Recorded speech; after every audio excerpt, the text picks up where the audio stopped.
Hi, welcome to our first episode of Steaming It Up Anywhere, where we talk to teachers about how to promote STEAM learning in and out of the classroom.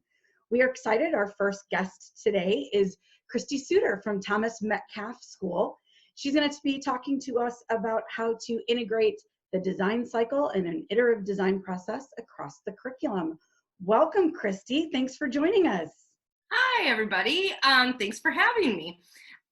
So like Kristen said, I am the instructional facilitator at Thomas Metcalf School. So half of my day is spent working with teachers, how we can integrate technology and STEM learning into the classroom. And then the other half of my day, I actually teach middle school, 5th through 8th grade makerspace. So we have that set up as a class that the kids take. It's not elective, actually everyone in our school takes it, and it's solely focused on giving them experience with the design cycle. Well, that sounds like a lot of fun. So do you only use the design cycle in that class, or how have you been implementing the design cycle over in Metcalf? No, so that's the exciting part of it. And my administrator just said that recently, that she loves now that we have this design cycle, that she's seen that in other classrooms throughout when she's doing her observations even. So that was kind of a neat takeaway from all of this. So for the last 2 years now, we've been really pushing the design cycle at Metcalf. And the teachers are using it. I think that's one of the great things I love about your design cycle is that it is so transferable to other subjects. So our students are really understanding that it doesn't matter if it's in middle school ELA where they're creating a website to show their perspective on a topic instead of a persuasive writing assignment. They're using it for that. They're using it in science class, and teachers are actually asking me to come in and teach the design cycle to their class now. So it's exciting. That is very exciting. So for those of you who don't know, NIU STEAM has created a design cycle that we also use across the curriculum. It is something we use for engineering design, for project-based learning, for writing, and it starts with asking to define, planning, and applying that plan, creating, observing, evaluating, and improving. And then at the center of all of that is sharing and collaborating. So Christy, what does this look like for you guys? So when our students are working through a project, problem-based learning project, for example, they're going to reflect along the way. We also at Metcalf do something called teach the learner qualities. These are 7 characteristics that help our students like get out of the pit when they're frustrated and struggling. And one of those is being self-aware, and another is reflection. And so we usually use the design process as part of that self-awareness and reflective piece. And in like my makerspace class, they do it every day. They are told that while they're working on their projects, I'm getting formative assessment data from them, whether or not they are using that second half of the design cycle. They're taking time to identify each day exactly what they did in hopes of showing that second half. So being a little bit more deliberate with it, I think a lot of times kids will skip over the planning part because they want to just get to the create part and have the fun. And then once they do it, I think a lot of kids struggle with the idea that it has to be perfect the first time, and it does not. And so I think that's really where the design process is coming into play, because now even my first graders, when I'm in those classrooms doing STEM lessons or helping the teacher, I have a group of first graders who think that it should be perfect the first time. And as they start to realize that it's an iterative process and they are supposed to be going through this process numerous times, that opens up a world of possibilities for them. So now that we're in this alternative learning setting, I'm going to go ahead and share my screen. Is that okay, Kristen? That would be great. Yes. Okay. Now that we're in this alternative learning setting, I am working with my middle school teacher or students. I'm going to present this, sorry. There we go. my middle school students on that design process at home. So we're only our first week in right now. And so my class is a quarterly class. So these students really haven't been with me for at all this year. This is their first opportunity for us to get together. So we're really focusing on the design process and, again, refreshing exactly what it is that they are doing and the idea of improvement throughout. So always with mine, and it's something I learned years ago from you guys when we did a STEM read, is almost setting it up so that the constraints and the criteria are so focused and tight the first time through that the students have to do a redo just to get what they want. So maybe it's the time frame, maybe it's something else, but that's one of the things that I build into every one of our design challenges. So some of the design challenges I thought I'd share with you. Since we have been out of school and doing this at home, I think one of the biggest things is that we don't know what materials they have at their house. So it's not like we can pull out, you know, the straws and the pipe cleaners and whatever else we have in our classrooms. So paper chain challenge, that's just a simple one. You see Kendall at the bottom there. They had to take one piece of loose leaf notebook paper and determine how they wanted to make the longest paper chain that they could. But the way I'm integrating the design cycle into this is the first time they are just getting the materials, I set a seven-minute timer and they go right for it. It's fast, it's furious, they don't really have time for planning. And that's intentional on my part, because then after they took the pictures and they sent in how long their design was, then I went through the review of the design cycle with them. And the next day in class, they got those same materials out, but then went through a very step-by-step reflective document where they thought to themselves, what questions could you ask to make a better paper chain or a longer paper chain than you did this time? And, you know, they went through all of those things and then had the exact same materials, the exact same amount of time, plus all that time that they took for planning. And the real takeaway for that is the idea that they realize I was so much more successful when I took time to make that plan. And I was so much more successful when I took the time to redo it. So that's really how I focus all of our design challenges at the beginning of the quarter. And I'm doing it at home as well, just because it sets them up for understanding that it doesn't have to be right the first time. And that's the whole idea of problem solving, is that we're really trying to find the best solutions we can. And they might not be our first ideas. Down at the bottom, you also see another activity that we did. This one was a blanket fort. We read the book, or I shared a video for If You Built a House by Chris Van Heusen, I think. Is that his name? I have the link in the next slide, I think. But it's about a student or a child who is designing a house that would be ideal for him. So their blanket forts had to have several rooms. And so first of all, they watched the video and then they went to create. As soon as they were done, and they had a certain amount of time to do that, as soon as they were done, then they shared that out, reflected on it, and then the next day did a second take and how they could make it bigger and better and include more rooms within that same 25-minute time. So with my students, it's 5 minutes of collecting materials, because we have about half an hour is all that they're supposed to spend on my class. So same thing. They spend that 25 minutes then actively engaging. And who doesn't like to make a blanket fort? Even my 8th graders. This is a 6th grader right here. I would go make one right now, actually. I know. I really am curious what mine would look like. So, but I love how she put lights up in hers. And yeah, so they got pretty creative.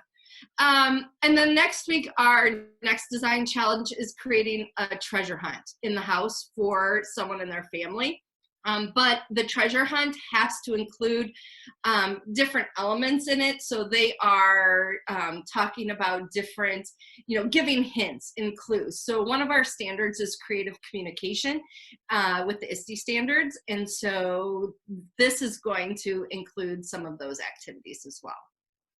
That So sounds that's fun. just, of some of the quickies that we've been doing. Do you have any questions about those, Kristen? Sorry. So how have they responded to the idea of, especially that first time when they've got a limited amount of time? Do they know that it's that they're going to get another chance, or do they think this is the only time they're going to do it? No, I make sure that they think that this is it, because I really want a genuine product from them, not like, oh, I'm not going to do it very well so that I show growth. But it's really, we focus too at Metcalf on the power of yet. And so I think that that has been, that growth mindset element has really helped, or the design cycle has really helped with the growth mindset. Because again, when you're working with students who are highly motivated and driven to perform, then a lot of times that's a frustration for them, is that they don't accept maybe as easily the idea that they're going to redo it. So it's actually helping my ELA teachers, feeling like it's helping with that classroom and rough drafts and writing process as well, because now our students are having more and more experiences understanding that it's always just about making it a little bit better. Well, I like that connection that you made, because I know, especially getting students to write, they hate to revise. They think the first time they write something, it is the only time they're going to write it. And so making that correlation between designing something like a paper chain and going in for a redesign with the writing process, where you write a draft and then you revisit, and that you can always be looking for improvements. That's a great transferability, good transfer of skills. And I think it's really powerful to have a class that's focused on that design process, so that we're certain that everybody's getting the same vocabulary. I think a lot of times we lose a little bit when we don't have a consistent vocabulary. And I think this has really helped with that. Well, and we've even seen that kind of aha moment with teachers when we start talking about the design cycle across the curriculum. When you first present it as an engineering design cycle, and you do see your humanities teachers and your art, you kind of go, wow, that's not really us, until you start walking through it. They're like, wait, that is what I do. They're just different words for it. And so I like that idea of a common vocabulary, so that both the teachers and the students see that it really is the same process. It just might be called something different in the steps that you're taking.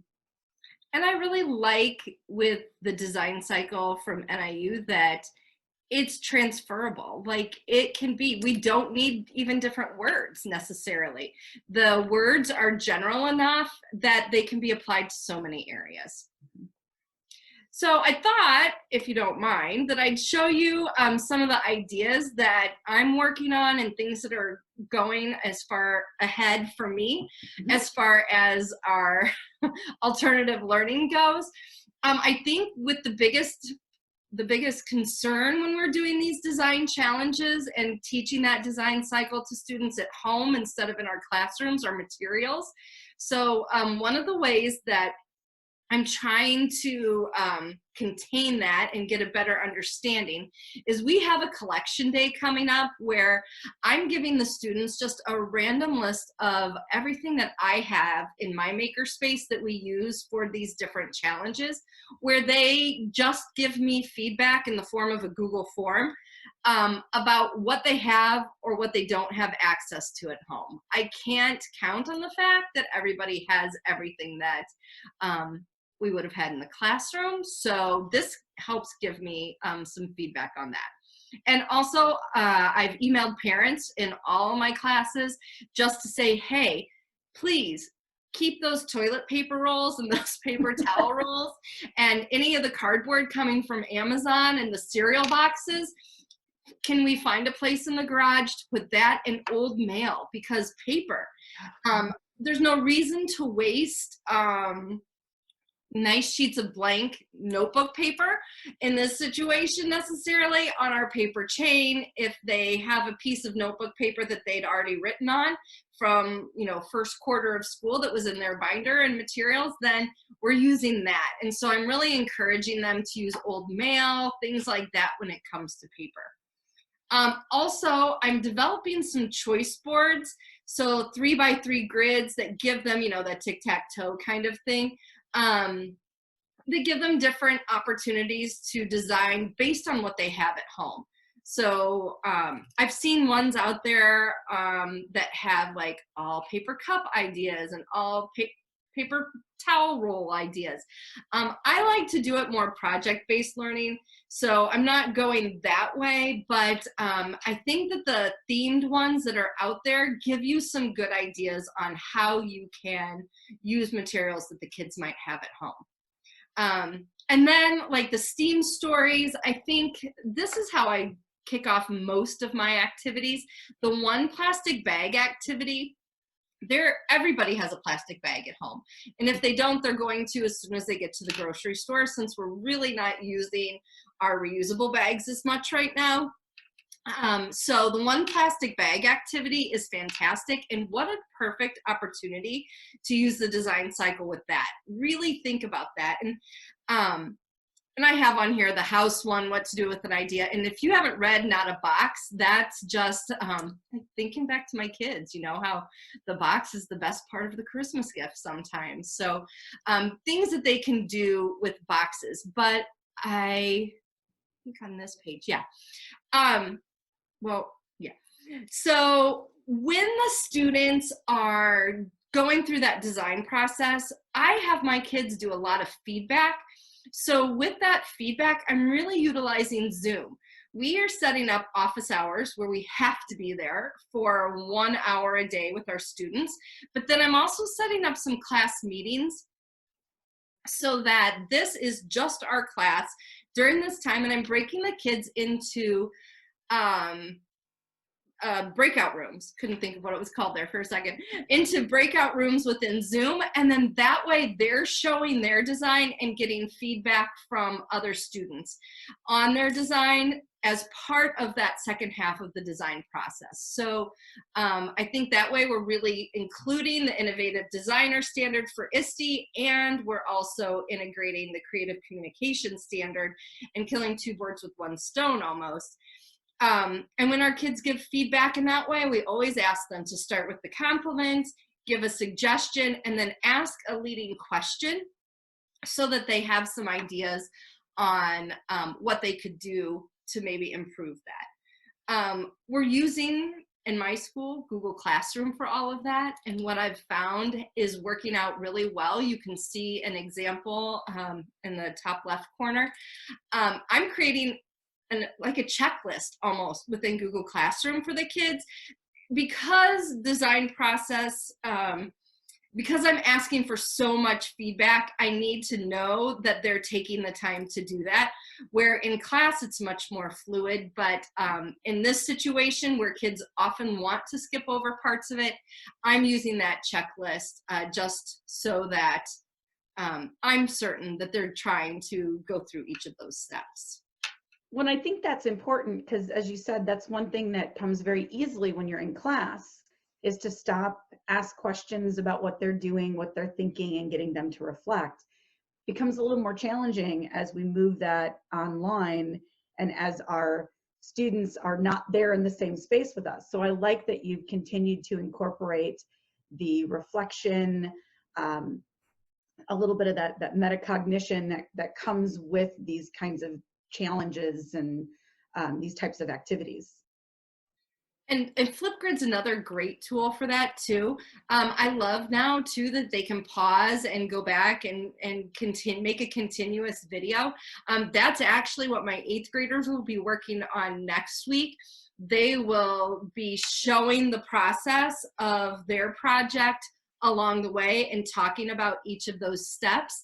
And like I said, with our design journals that we work on when we're in classroom, they're always showing that in a diagram, whatever they worked on, they're doing that reflective piece in their narrative, but then they're also setting goals for the next day to make sure that they're focusing on that improvement part of it. And so I feel like Flipgrid, since we're not handwriting it out now, is going to be my go-to tool for that reflective piece on what I noticed today that didn't work and how I'm planning to change that for tomorrow. Also, one last thing, if you have time still. Yeah, absolutely. At the bottom, I also included that I use Screencast-O-Matic. It's very similar to Screencastify, but they give you 15 minutes. Don't recommend a 15-minute video. That's way too long for any student to sit there. But I'm using it all the time and sending morning messages in my Google Classroom. You can see up there, number 1 is always to watch Mrs. Suter's video. The idea behind that is that they see me like this every day, and I kind of walk them through the process of what it is that they're going to be working on, just so that I can still have a little bit of that connection with them. Even though they're middle school, it's a comfort thing, I think. And also explanations. If there's any tool that they're using that they aren't as familiar with, or if they're struggling with something, then I can give them little mini snippet tutorials. And I love Screencast-O-Matic because I can cast my screen, but then down in the bottom right-hand corner, I can also have my webcam on. And so we have students that are blind in our school. And so our teachers of the deaf are actually using that even as a tool for signing. So it's working out really great for us so far. So I'd say these are my 4 go-to tools right now as we move ahead into alternative learning for us. And I see you shared some great web resources up in the top too. If you've not visited NIUSTEMRead.com, we've got tons of lessons. Yeah. And then NASA and PBS Design Squad, all great sites for resources. Those are the ones right now that I feel like, as far as design challenge and design process goes, are my go-to places to find ideas. But knowing that our ultimate goal, this is really just the first couple of weeks in our Makerspace class, because then we really move back into independent projects where the students are really guiding their learning. For example, our 5th graders do an Etsy shop where they determine what it is that they want to sell in our shop and then work through that. And while we're in this alternative learning setting, they're going to be focusing on logo design and marketing. Our 6th graders focus on robotics, and so I'm really questioning how I'm going to get that to work at home instead of the robotics that we have at school. But I think the connection I've made there is that robots are designed, they're machines that are making our work easier. And so if I reflect on what I think our kids can do at home, I think I'm going to connect it to Rube Goldberg contraptions, where it's a crazy contraption, much more complicated, maybe not making our work easier, but something to automate. And then our 7th graders design video games. And so we're going to continue with our video game design, but then go into maybe board games, Kane's Arcade kind of thing. So that's kind of how I'm seeing my regular curriculum transition to this alternative learning, where my curriculum is the design process, the design cycle. That is it. My high school teachers have asked that our students understand how to go from an idea to a final product. And so not just in their head, it has to be actually created. And so that's where our focus is for 5th through 8th grade Makerspace. Well, this was fantastic. So many great ideas. Thank you so much for joining us and sharing what you're working on over at Metcalf. It's always fun to hear all the projects you've got going. Look in the show notes. We'll put some links to the design cycle and some of the websites that Christy mentioned. But thank you all for joining us for NIU's Steaming It Up Anywhere. I'm Kristen Brennison, the Director of Professional Development for NIU STEAM. And This has been brought to you by NIU STEAM at Northern Illinois University. Thanks for joining us.